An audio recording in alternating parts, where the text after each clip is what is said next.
दौड़, मसीह जीवन की दौड़ के विषय में हम लोग पिछले दिनों में मनन कर रहे थे। आज उसको हम जारी रखेंगे। पहले हमने देखा कि मसीह दौड़ को पूरा करने के लिए प्रभु हमें कौन सी बातें हमारी आगे रखा हुआ है, हमें कैसे दौड़ना है। हमें गवाहों को देखते हुए दौड़ना है। हमारे जैसे बहुत सारे लोग बड़े कष्ट और क्लेशों से होकर इस दौड़ को पूरा किया। आयूब का जीवन में अपनी दौड़ को पूरा करना इतनी आसान नहीं था, और दाऊद के जीवन में, और मूसा के जीवन में, अब्राहम के जीवन में, एलिया के जीवन में, एलीशा के जीवन में बहुत सारे लोगों का उदाहरण देखे हुए हमें परमेश्वर का वचन बता रहा है। तुम भी, वो लोग अपनी जीवन में इस विश्वास की दौड़ को पूरा किया है। इन परेशानियों से, क्लेशों से होकर तुम्हें भी पूरा कर सकता है, तुम भी पूरा कर सकते हो। यही परमेश्वर का वचन हमें याद दिला रहा है। हम पराजित हुआ लोगों को ना देखिए, परंतु जिन्होंने जो विजय पाया, परमेश्वर का विश्वास की दौड़ जिन्होंने पूरा किया, उनको देखते समय में उत्साह मिलता है। 12 अध्याय इसकी दूसरी आयत में हम देखता, फिर किसको देखना है? यीशु मसीह की ओर देखो। हमारे विश्वास का कर्ता और सिद्ध करने वाले यीशु की ओर ताकते रहें। देखिए मेरे प्रियो, ये प्रभु यीशु मसीह को देखने वाला कोई भी बैकस्लाइड नहीं हो सकता। हमें ना केवल यीशु मसीह है देखने के लिए, हमारे चारों ओर बहुत सारे पवित्र और संत लोग हैं जो मसीह की जीवन सही व्यतीत करते हैं, जिनकी अपनी दौड़ को पूरा किया, उनके विश्वास की अंत को देख के हमें उनको फॉलो करना है। और लेकिन यीशु मसीह को देखो, वो है हमारा विश्वास का नींव, वो है हमारा विश्वास का आधार, वो है सब कुछ। यूहन्ना बपतिस्मा देने वाले से बपतिस्मा लेकर यॉर्दान की किनारे से जब से निकला, तब से लेकर काल्वरी क्रूस की मृत्यु तक, वो उनको देखो, वो हमारे लिए एक उत्तम उदाहरण है। वो प्रभु यीशु मसीह, और उन्होंने कैसे अपनी दौड़ को पूरा किया, पिता ने दिया हुआ टास्क को कैसे उन्होंने पूरा किया। कितना दुख सहना पड़ा, लोगों ने उनका निंदा किया, लोगों ने उनको और बड़ी बड़ी जो आरोप लगाया, दोष आरोप लगाया, उनका दाढ़ी नोचे गए और उसके सिर पर कांटों की मुकुट रखा गया। प्रभु यीशु मसीह को डंडे से मारा गया, उसकी पैरों को, हाथों को कीलों से ठोक दिया, उनका मुंह को थूका, और बहुत सारा निंदा और क्लेशों को सहना पड़ा। और जिस प्रकार भेड़ बद होने के समय और भेड़िया ऊन कतरने के समय चुपचाप शांत रहता है, वैसे ही उसने भी अपना मुंह ना खोला। ऐसा एक उत्तम उदाहरण प्रभु यीशु मसीह हमारा सामने है। हम यीशु मसीह की ओर देखें। कई बार क्या हो जाता है, हमारा विश्वास की दौड़ में हम पीछे क्यों हट जाते हैं और हम दूसरों की ओर देखते हैं, हमारे परिवार के लोगों को और देखते हैं, हमारी जो बाकी मसीह समाज को देखते हैं, और हम परमेश्वर यीशु मसीह को देखो। और प्रभु यीशु मसीह हमारे लिए उत्तम उदाहरण है। यीशु मसीह से ध्यान हटाकर हमारी नज़र दुनिया की तरफ है, आपकी परिस्थिति की तरफ है, क्लेशों की तरफ, आप जिस परिस्थितियों से होकर गुजरा उस रास्ता की तरफ देख रहा है, तो आप अपनी विश्वास की दौड़ को पूरा नहीं कर पाएंगे। और एक दिन और चेलों के सामने यीशु मसीह पानी पर प्रकट हुआ, और मत्ती का सुसमाचार उसका 14 अध्याय 28 और आयतों में अब जो आपको मालूम है, और पतरस को मालूम पड़ गया कि ये यीशु मसीह है, और यीशु से कहा पतरस कि यदि आप है तो मुझे आज्ञा दे कि पानी पर चल के तेरे पास आए। यीशु मसीह ने उनको अनुमति दिया, और पतरस और नाव से निकल के पानी पर और धीरे से पाँव रखा, और पानी पर वो चलने लगा, यीशु मसीह की ओर देखे हुए चलने लगा। बीच में और उनकी परीक्षा करने के लिए आंधी और तूफान आए, लहरें आए और पतरस डूबने लगा। देखिए, पतरस यीशु मसीह से अपनी नज़र हटा के और उस लहरे की ओर, हवा की ओर देखने लगा तो क्या हो गया, वो पानी पर डूबने लगा। यीशु मसीह को के सामने वो चिल्लाया, वो डर गया और यीशु मसीह में नाश हुआ रहा हूँ, मुझे बचाओ बचाओ करके यीशु ने तुरंत हाथ बढ़ाकर उसकी हाथ को थामा। अल्पविश्वासी, और तुम क्यों घबराए जाते हो? और जिसने मुझे बुलाया, जिसने मुझे पानी पर चलने के लिए आज्ञा दिया, वो जब तक उसकी आज्ञा है और उसकी जब तक उसकी चेहरे की ओर ध्यान देखते हुए मैं चलूँगा, मैं नहीं डूब सकता। ऐसा एक विश्वास हमारा अंदर होना चाहिए। मेरे प्रियो, आपको प्रभु ने बुलाया है विश्वास की दौड़ में।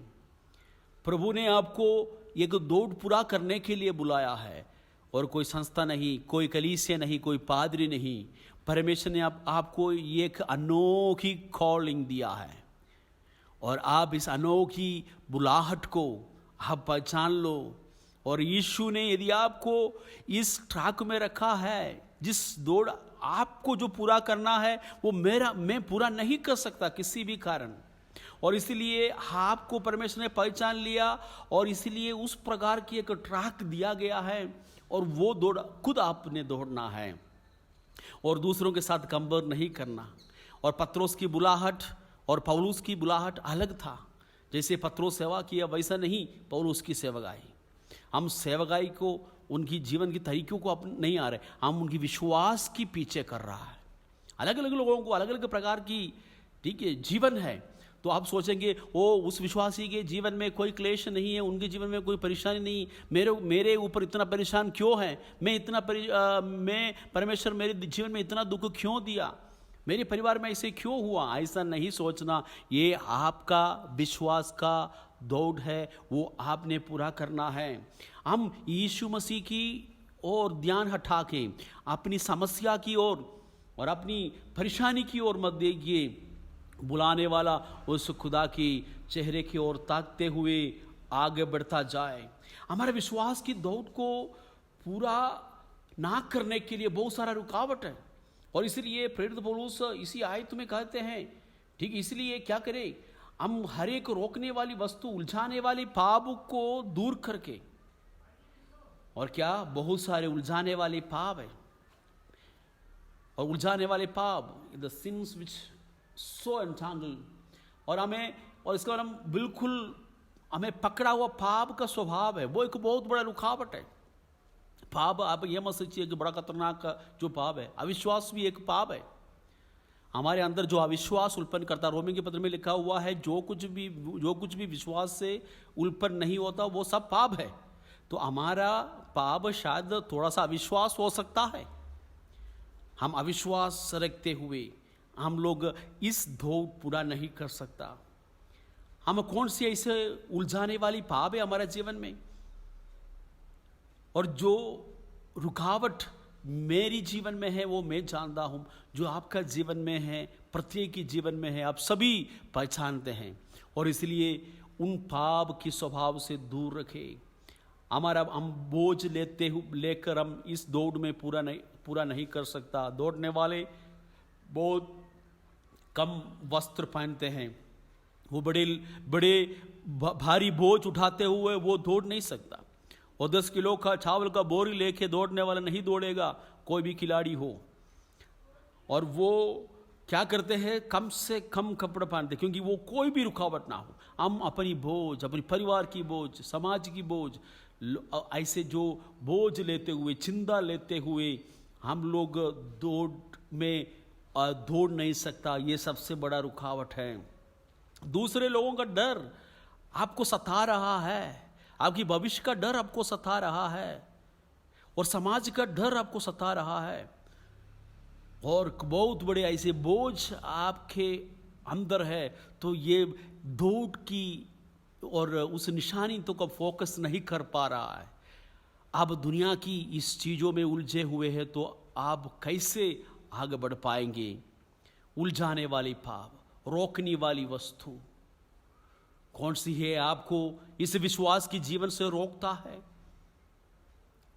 कई लोगों का क्या कई वीकनेस है, कमजोरियां हैं, और क्या हम लोग ज़्यादा समय सोशल मीडिया में समय व्यतीत करता है, फेसबुक में, व्हाट्सएप में, टीवी में और दूसरी चीज़ों में, सीरियल में, तो वो एक रोकने वाली वस्तु है। हम ऐसे लापरवाही के विश्वास का जीवन व्यक्तित्व नहीं कर सकता। ऐसा है तो हम अपनी विश्वास की दौड़ को पूरा नहीं कर सकता मेरे प्रियो। और क्योंकि ये बड़े धीरे से आगे बढ़ने की ज़रूरत है, हम पीछे मोड़ के नहीं देखना। हम फिलिपियों की पत्री में हम लोग पढ़ते हैं, फिलिपियों की पत्री उसके जो है 3 अध्याय उसकी 12 से लेकर 14 तक जब हम पढ़ेंगे, यह मतलब नहीं कि मैं पकड़ चुका हूँ या सिद्ध हो चुका हूँ, पर उस पदार्थ को पकड़ने के लिए दौड़ा चला जाता हूँ जिसके लिए मसीह यीशु ने मुझे पकड़ा था। हे भाइयों, मेरी भावना ये नहीं है कि मैं पकड़ चुका हूँ, परंतु केवल यह एक काम करता हूँ कि जो बातें पीछे रह गई है उनको भूलकर आगे की बातों की ओर बढ़ता हुआ निशाने की ओर दौड़ता चला जाता हूँ, ताकि वह इनाम पाऊँ जिसके लिए परमेश्वर ने मुझे मसीह यीशु में ऊपर बुलाया है। हम में से जितने सिद्ध हैं यही विचार रखें। देखिए, प्रेरित पौलुस को अपनी दौड़ के बारे में बिल्कुल यकीन था, स्पष्ट था कि प्रभु ने मुझे एक दौड़ को पूरा करने के लिए बुलाया है। मैं पीछे की बातों को देखते हुए मैं अपनी दौड़ को मैं रोकना नहीं चाहता हूँ और मैं आगे की ओर बढ़ना चाहता हूँ। आपका ज़िंदगी में पिछले दिनों में बहुत सारी गिरावट हुआ होगा, पराजित हुआ होगा कई बातों में। आप निराश होकर पीछे ना हटे। हो सकता है कि बहुत सारे ऐसे घटनाएं आपके जीवन में हुआ जो आपका विश्वास की दौड़ के लिए एक रुकावट बन गया। मेरे प्रियो, आप बिल्कुल पीछे की बातों को ना देखिए। परमेश्वर आपको उस निशाने की ओर देखने के लिए बुला रहा है। परमेश्वर आपको आगे की देखे हुए दौड़ने के लिए आपको बुला रहा है। और पीछे मोड़ के पीछे जो हुआ उस घटनाओं को और याद मत करें। और परमेश्वर यदि ऐसा है तो अब आगे नहीं बढ़ सकता। पीछे मोड़ के ना देखिए। लूत की पत्नी को स्मरण रखो। परमेश्वर के वचन में लिखा, सोदोम और गोमोरा में परमेश्वर ने वहाँ पर न्याय किया और लूत और उनकी परिवार धर्मी पाया गया। और इसलिए स्वर्गदूत आकर लूत और परिवार को बहुत जबरदस्ती उसको छपट कर अपनी घर से निकाला और बोला उस पहाड़ तक दौड़ के अपने आप को बचा लो। और जब तक वहाँ पर ना पहुँचे पीछे मोड़ कर ना देखना, आपने रुकना नहीं। लेकिन लूत की पत्नी और अपनी जो इतना साल की जो कमाई है और अच्छा घर है, अपना घर का बहुत सारी अच्छी अच्छी चीज़ें हैं, वो जल रहा है। उसको वो उसी की प्रति उसका मन है। जिस बात को प्रभु ने कहा अपनी जान को बचाने के लिए दौड़ के अपने आप को बचाने के लिए प्रभु ने कहा, और उसको उस निशानी तक देखने के लिए मन नहीं, परंतु जो नाश होने वाली क्षणिक जो चीज़ें हैं उसकी ओर उस लूत की पत्नी का मन और था, उसकी लगाव था। और इसलिए वो पीछे मुड़ कर देखा और लूत की पत्नी नमक का खंबा बन गया। वो उसकी 2 बेटियां और लूत वहाँ पर पहुँच गए, लेकिन लूत की पत्नी वहाँ पर नहीं पहुँच पाए। तो हम भी उस प्रकार इस दुनिया की क्षणिक चीज़ों की ओर और जो नाश होने वाली चीज़ों की ओर पीछे मोड़ कर देखे। हम हलिया पीछे की ओर ना देखे, हम आगे की ओर बढ़ता जाए। प्रभु हमें बुला रहा है। नाश होने वाले दुनिया में, इस दुनिया में महामारी, क्लेश, परेशानियां हो रहा है, उनके बीच में प्रभु आपको अपनी दौड़ को पूरा करने के लिए आपको बुला रहा है। और इस चीज़ों को मत देखिए। और प्रभु की आत्मा जब तक हमारे साथ है हमें उत्साह देखते रहेंगे। हम अपनी ताकत से नहीं दौड़ रहा है, हम अपनी क्षमता से नहीं दौड़ रहा है। प्रभु की आत्मा हमें सामर्थ्य देंगे हर एक क्लेशों से, परेशानियों से होकर आगे बढ़ने के लिए। तो इसलिए कोई भी ये मत कहना मेरे परिवार की परिस्थिति ठीक नहीं है, मेरी जिंदगी का, मेरे परिवार की, मेरी पति ठीक नहीं, मेरी पत्नी ठीक नहीं, मेरी बच्चा ठीक नहीं और मेरी परिस्थितियां ठीक नहीं, मेरे समाज मुझे विश्वास में आगे बढ़ने नहीं दे रहा है, मेरी रीति रिवाज है। ऐसा नहीं। देखो कितनी सारे गवाह हैं और जो प्रभु की दास ने उदाहरण दिया उनकी परिस्थितियां भी बिल्कुल विपरीत था, दुनिया उनका योग्य नहीं था, फिर भी उन्होंने अपनी दौड़ को पूरा किया है। तो इसलिए इन परिस्थितियों में चाहे किसी भी प्रॉब्लम, परेशानी हो और परिस्थिति हो क्यों ना हो आपका, आप वो कोई भी चीज इस विश्वास की दौड़ को पूरा करने के लिए रुकावट नहीं होना चाहिए। हम आखिरी पॉइंट में हम लोग जाएंगे। पहले हमने देखा गवाहों की ओर देखो, दूसरी बार हमने देखा प्रभु यीशु मसीह की ओर देखो, तीसरी और लास्ट जो पॉइंट है निशाने की ओर देखो, उन आनंद की ओर देखो। हम एक आयत उसके लिए हम लोग पढ़ेंगे, पहला कोरिन्थियों की पत्री 9 अध्याय उसकी 24वीं और 25वीं पद।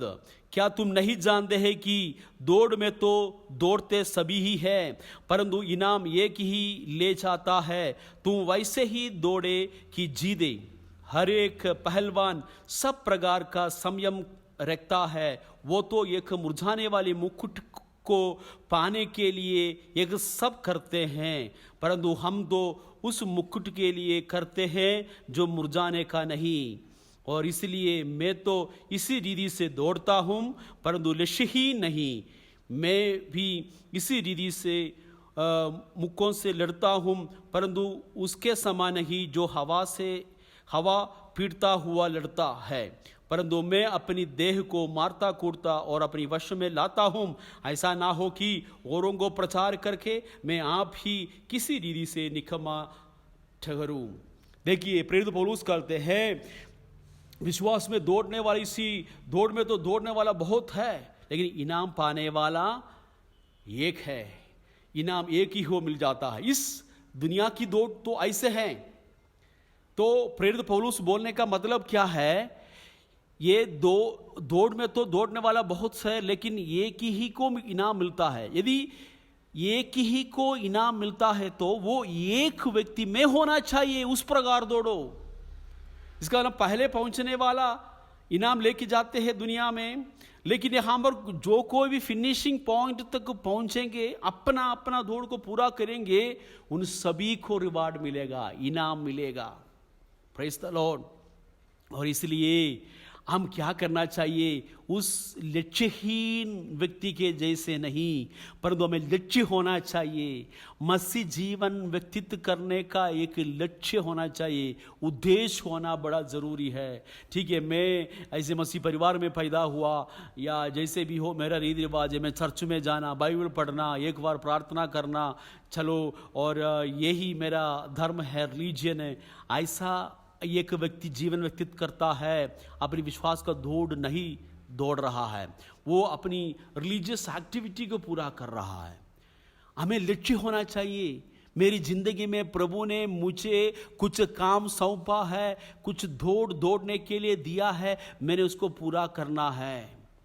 और देखो, और इस दौड़ने वाला दुनिया में खिलाड़ी है, पहलवान है, और जो एथलेट्स है, और क्या करते हैं, वो हर सब प्रकार की संयम करता है। तीमुथियुस की पत्री में लिखा हुआ है, वो संसार की कामों में अपने आप को नहीं फंसा था, और विधि के अनुसार लड़ना पड़ता है, तभी उसको मुकुट मिलेगा। क्या यदि संसार की लोग अपनी मुकुट पाने के लिए, प्रतिबल पाने के लिए अपनी शरीर को और बिल्कुल अनुशासन में रखता है और विधि के अनुसार लड़ता है और संयम रखता है, क्या इस मसीह दौड़ में कोई भी रूल नहीं है और कोई भी संयम का जरूरत नहीं है? ऐसा नहीं।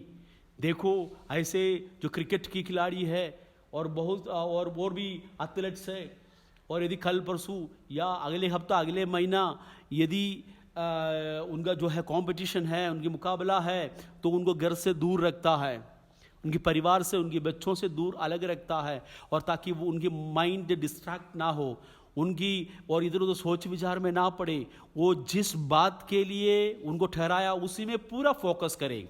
उनको एक ही लक्ष्य है, विजय पाना है।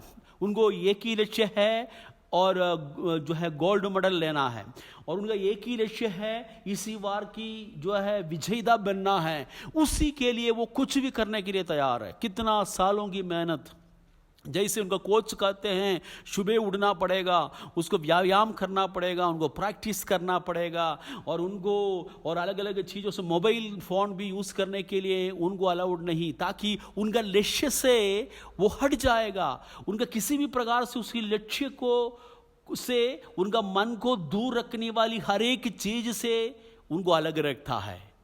इस दुनिया की मुरझाने वाली थोड़ी समय की चीज़ों और कोई प्राइस और फर्स्ट प्राइस लेने के लिए और विजेता बनने के लिए इतनी कोशिश करता है, तो और हमारा महिमामय परमेश्वर का इस पवित्र दौड़ जो हमारे साथ आगत दौड़ के उत्साह दिखाया हुआ यीशु मसीह हमारे साथ है, यदि उसकी दौड़ कितनी अनुशासन में रहते हुए दौड़ना चाहिए, कितनी विधि के अनुसार लड़ना चाहिए हम लोग। तो इसलिए कोई भी विश्वास की जिंदगी, विश्वास की दौड़ और कभी भी लापरवाही के साथ ना दौड़िए।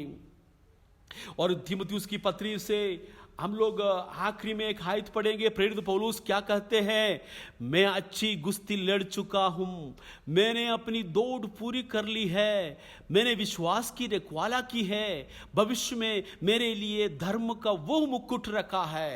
दूसरा तीमुथियुस 4:7 और 8 आयत है। देखो, प्रेरित पौलुस आखिरी समय पर जेल में पड़े हुए, उसको मारने के लिए, गला काटने के लिए आरी को वो ठीक है तेज कर रहा है, उसको सब कुछ उनकी आंखों के सामने दिखाई दे रहा है, और प्रेरित पौलुस को मालूम है और मेरा और जिंदगी अभी खत्म होने वाला है, मुझे अभी वो लोग मार डालेगा। लेकिन आखिरी समय में भी प्रेरित पौलुस ये कहते, मैं अच्छी कुश्ती लड़ चुका हूं, मैंने अपनी दौड़ पूरी कर ली है, मेरी विश्वास की रखवाली की है। मेरे प्रियो, मेरा और आपका जीवन कब खत्म हो रहा है और कब तक हमें इस दौड़ पूरा करना है, कितना साल हम इस दुनिया में रहेंगे, मैं और आप नहीं जानते हैं। लेकिन जब कभी जो हम प्रभु के पास जाएंगे, क्या हम पौलुस के साथ हम बोल पाएंगे, प्रभु जो कुछ तूने मुझे सौंपा था, जो दौड़ मेरे आगे आपने रखा था, उस ट्रैक में मैंने दौड़ा, उस विधि को मैंने पालन किया है। प्रभु जी, जो दौड़ मैंने करना है और पूरा करना है वो मैंने पूरा किया है। हम कितने लोग दिलेरी के साथ बोल पाएंगे मेरे प्रियो। हालेलुया, परमेश्वर कितना महान है।